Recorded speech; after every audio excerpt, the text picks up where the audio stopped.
होने दो। इससे पहले कि मैं कुछ करती, वो लड़के, वो कदम, वो आंखें जो एकटक होकर मुझे निहार रही थी, मेरी तरफ धीरे धीरे धीरे धीरे बढ़ने लगी। इससे पहले कि कुछ कर पाती, इन्होंने मेरे हाथ पकड़े और उन्होंने मेरे पैर।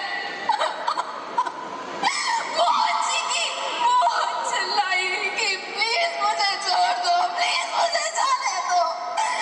उन लोगों ने मेरी एक ना सुनी और पता है यहाँ पर भी उन्हें मुझ पर तरस नहीं आया।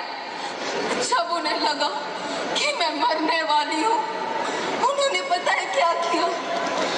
फेंक दिया, चलती बस से फेंक दिया।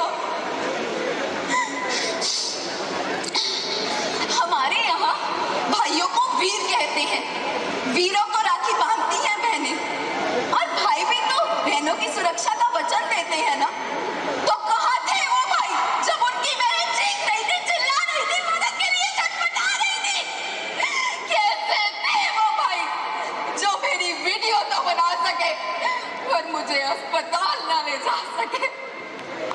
जीना चाहती थी मैं, पर मुझे जाना पड़ा। डोली उठानी थी मेरे माँ बाबा को, जिन्होंने उठाई मेरी अस्थियां। लाल चुनर से सजाना था मेरे सर को, पहना थी सफेद चादर। मैं पूछना चाहती हूँ आपसे, क्या न्याय करा आप लोगों ने? अरे आप लोगों ने स्टेटस तो लगाए थे, मेरे लिए कैंडल मार्च भी निकाला था, पर क्या न्याय किया आप लोगों ने? मैं पूछती हूँ आपसे, क्या न्याय किया आप लोगों ने? मेरा नाम अखबारों में ना देकर मैं क्यों नहीं आया मेरा नाम अखबारों में? अरे आप क्या बताएंगे, मैं बताती हूँ, क्योंकि आपको लगा मेरी इज्जत चली गई।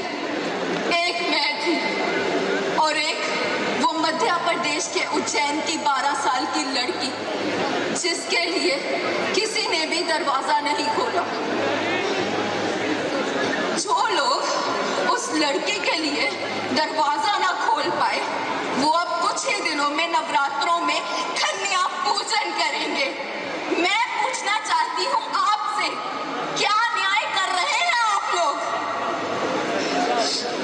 आज तक जब जब नारी का अपमान हुआ है, तब तब एक महायुद्ध हुआ है, और अब वक्त आ गया है कि एक युद्ध और हो। बस फर्क सिर्फ इतना है कि उस युद्ध में एक द्रौपदी थी, और आज के युग में हर तीसरे घर में एक द्रौपदी है। और ये युद्ध किसी कौरव या पांडव के बीच नहीं, ये युद्ध है इंसानियत और हैवानियत के बीच। जीतेगा कौन?